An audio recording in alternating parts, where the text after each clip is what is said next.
Le 10 janvier dernier, lors d'une conférence de presse, la Dynamique pour la majorité du peuple, DMP, a tiré la sonnette d'alarme sur l'état préoccupant de l'économie togolaise. Dans sa déclaration liminaire, le mouvement a dénoncé une gestion économique qu'il qualifie de calamiteuse, mettant en exergue l'augmentation vertigineuse de la dette publique et ses répercussions sur les secteurs essentiels tels que l'éducation et la santé.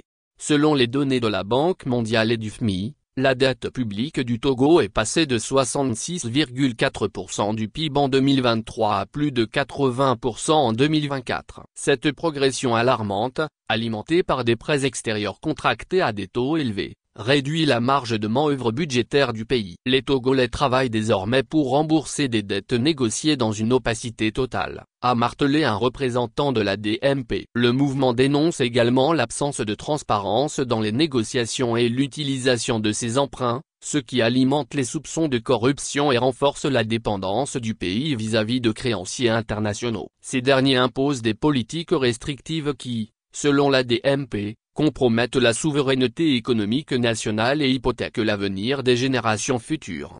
En 2024, les dépenses en santé représentent environ 580 francs CFA par habitant, un montant largement inférieur au minimum recommandé par l'OMS, fixé à 51 600 francs CFA par an pour garantir des services de santé essentiels. Ce ratio illustre l'échec des efforts du gouvernement pour offrir une couverture sanitaire universelle digne de ce nom, a déploré la DMP. Les projets de réhabilitation des infrastructures de santé progressent lentement, et l'assurance maladie universelle demeure un mirage, selon le mouvement. Pendant que les pays voisins construisent des infrastructures modernes, le gouvernement togolais se contente, selon la DMP, de multiplier les cérémonies de pose de première pierre.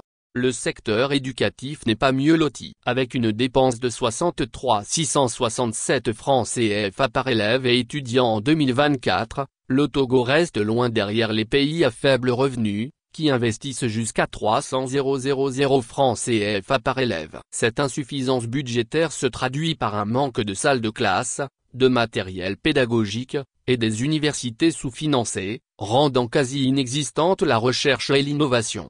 La DMP a tenu à rendre hommage aux écoliers décédés le 27 septembre 2023 à l'école primaire publique de Ngobo, suite à l'effondrement du mur de leur salle de classe, un drame qu'elle impute au sous-investissement chronique dans les infrastructures scolaires.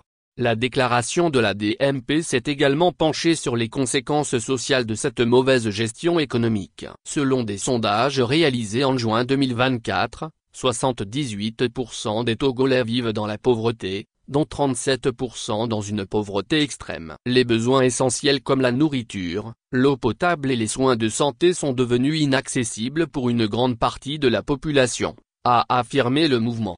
Face à cette situation préoccupante, la DMP appelle à une prise de conscience nationale et à des actions concrètes pour redresser l'économie et améliorer les conditions de vie des Togolais. Elle invite le gouvernement à faire preuve de transparence dans la gestion des fonds publics et à prioriser les secteurs essentiels pour garantir un avenir meilleur au peuple togolais. Pour la DMP, l'heure est grave, mais des solutions existent. Encore faut-il une volonté politique réelle pour les mettre en œuvre.